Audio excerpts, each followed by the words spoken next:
Hello there, dear friends, and welcome once again to the Relaxed Fantasy Review. Today, we're diving into Sebastian Crow's Guide to Drakenheim, and we're going to be talking about something that is probably most near and dear to Sebastian Crow himself.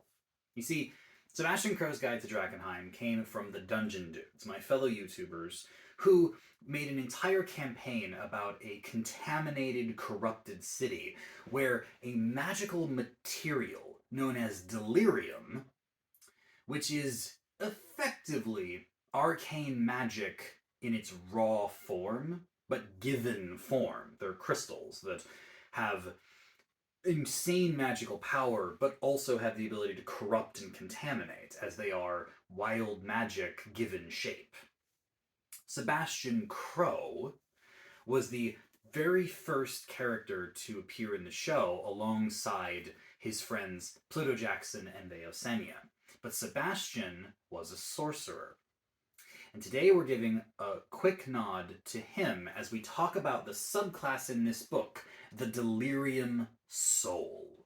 Sorcerers gain their power from their bloodline or from some sort of cosmic event, whether it's wild magic, celestial magic, draconic magic, whatever it is, it's given them power. In Sebastian Crow's case, he was a shadow sorcerer. But that's probably because, at the time, the Delirium Soul Sorcerer didn't exist. They were playing using the raw 5th edition stuff, and Shadow made a lot of sense given the kind of raw nature of this magic. But I believe that had they designed this sorcerer subclass, this one does very, very nicely match up with Sebastian's playstyle. We'll get into the details of the Delirium Soul Sorcerer in just a moment. Before we do, though, I'd like to let you know, Relax Fantasy Review has memberships. For just $1 a month, you can support me here on YouTube and get a couple benefits. First, you get a little badge next to your name in the comments, letting folks know that you're a supporter. But you also get early access to the videos. I upload videos Monday, Wednesday, and Friday, and I upload them a day early for members only. If that interests you, you can click the join button just below the video down there. And if it doesn't, I'm still thankful that you're here. Thanks for watching and supporting my videos here on YouTube. So the Delirium Soul Sorcerer begins with an expanded spell list. And there are 10 spells on this list. And what's interesting about them is that there are 2 spells that are granted to this sorcerer that don't come from this book. Fairy Fire and Wall of Force. Both amazing spells that will be fantastic with any caster. The other 8 spells on this list are from Sebastian Crow's Guide to Drakenheim, and they are contaminated spells. I'm not going to go into the details here today, but let's just say that contaminated spells very often feel like a spell that already exists in D&D, just more powerful versions of them. But in order to cast them, you must gain a level of contamination. Contamination in Drakenheim functions a lot like exhaustion. When you get a level of contamination, it affects your body in a certain negative way, and could potentially cause you to mutate and give you odd forms, which can be good, but also can be pretty bad. It depends. And when you cast a contaminated spell, you automatically gain a level of contamination. So you can only cast these contaminated spells a few times before they start to really wear you out. And removing contamination is not as simple as just sleeping it off. It's much more difficult and much more debilitating to get rid of contamination. That being said, the spells are astronomically strong. Everything from a super magic missile, to a super Big B's hand, to a super hypnotic pattern, to a fantastic spell that combines the effects of haste and slow at the same time.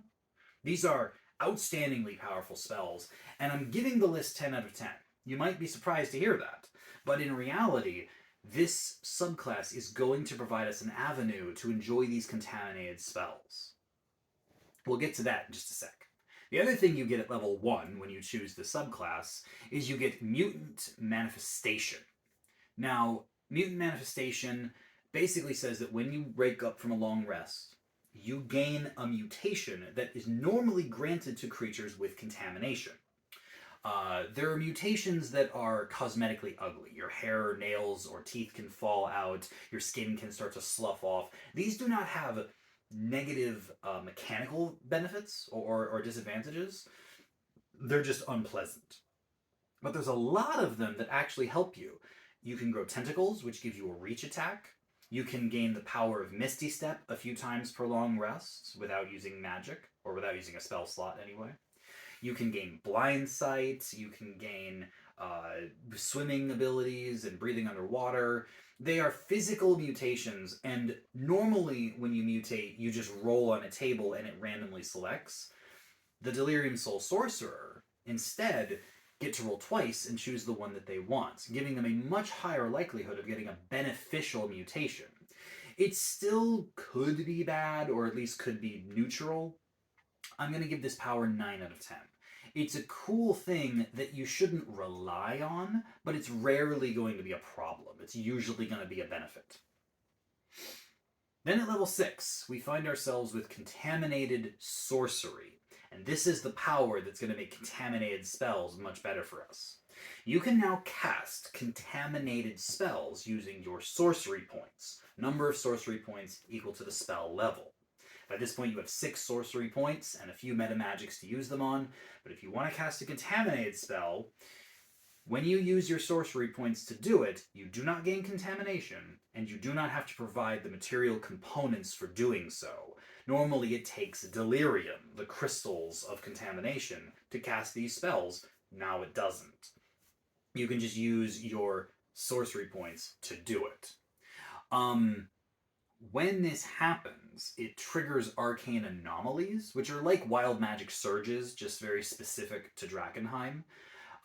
Again, most of which are beneficial. There's a few silly ones and a few detrimental ones, but in general, it's still not a bad thing. And the fact that you can now utilize these powerful spells without a whole lot of risk to yourself, at least a few times per day, that's really, really good. And I think that it's worth 9 out of 10.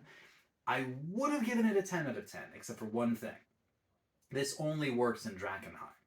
If you're playing in a game where there is no contamination and these contaminated spells just work and there is no contamination mechanic to them, then they're too strong and they are powerful.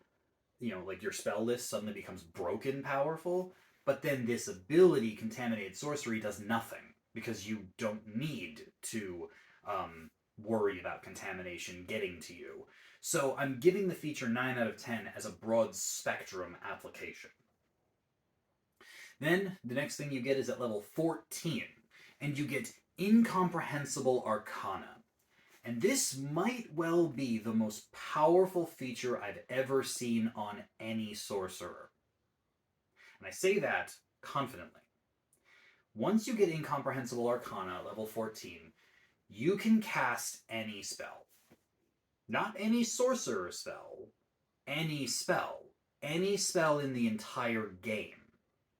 Any class list, Bard, Cleric, Druid, Paladin, Ranger, Sorcerer, Warlock, Wizard, all of them. There's of course a catch. To do this, you must use a spell slot for a spell that you have spell slots for. So at this level, level 14, it's 7th level and down. Any 7th level spell in the game. When you do this, you must provide the material components. You must cast it the same way you normally would, with casting time, concentration, whatever. And once you cast a spell, at the beginning of casting the spells, this doesn't happen at the end, this is right at the start, you gain contamination levels equal to half the spell levels rounded down. So for a 7th level spell, you will gain 3 levels of contamination, but you can still cast any level you want. And it does say in Incomprehensible Arcana that this contamination cannot be prevented in any way.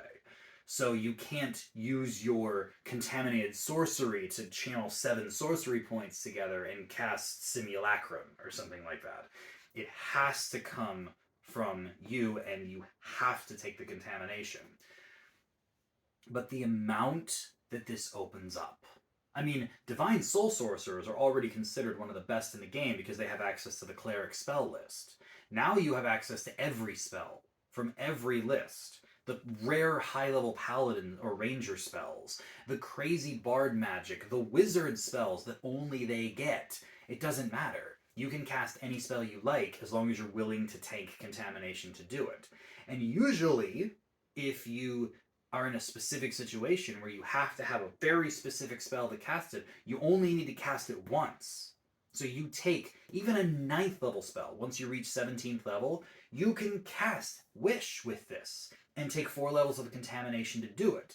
I mean, sorcerers can get Wish anyway, but the limit is limitless.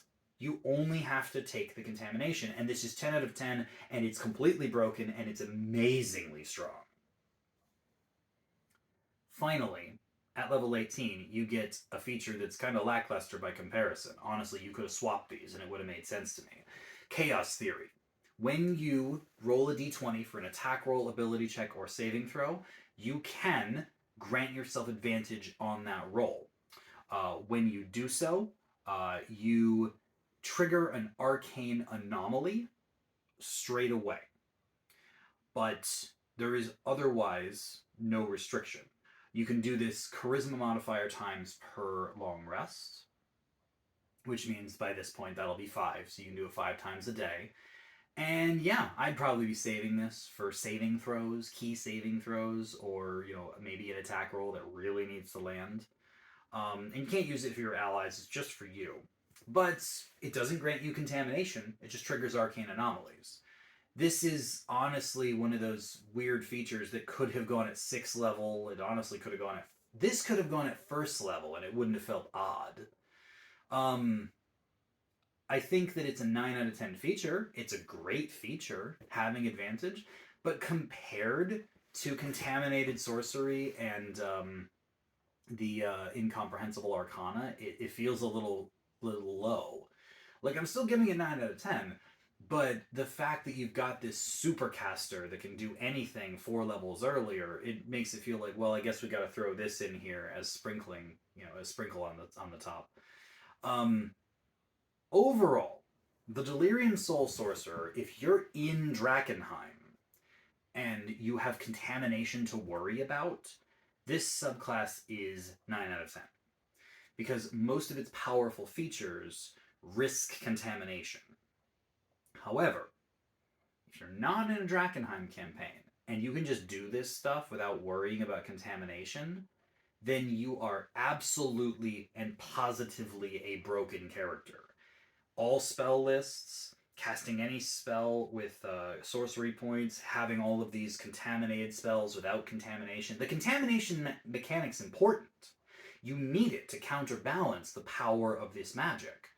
And that's the whole point, is that the Delerium Soul has to be in Drakkenheim.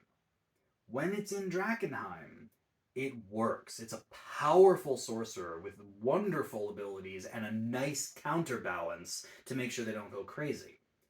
I would never recommend this subclass to anyone not playing in Drakkenheim. It just wouldn't work. It would be way, way too strong. Like, there is no other sorcerer subclass that has anything close to this. Clockwork Soul, Aberrant Mind, Divine Soul... Those guys are pittance compared to what the Delerium Soul can do if contamination isn't a factor for them. Given that it is a factor in Drakkenheim, I grant Delerium Soul a 9 out of 10 as a very strong sorcerer subclass, and I think that if you're gonna play in Drakkenheim, you should seriously consider playing as one of these. This has been the Relaxed Fantasy Review. If you enjoyed the video, please like and subscribe down below. Have a look for the join button down there, as well as a link to Ghostfire Games. They're the ones who published Sebastian Crow's Guide to Drakkenheim, and I highly recommend that you check that book out for yourself. Have a good one, my friends.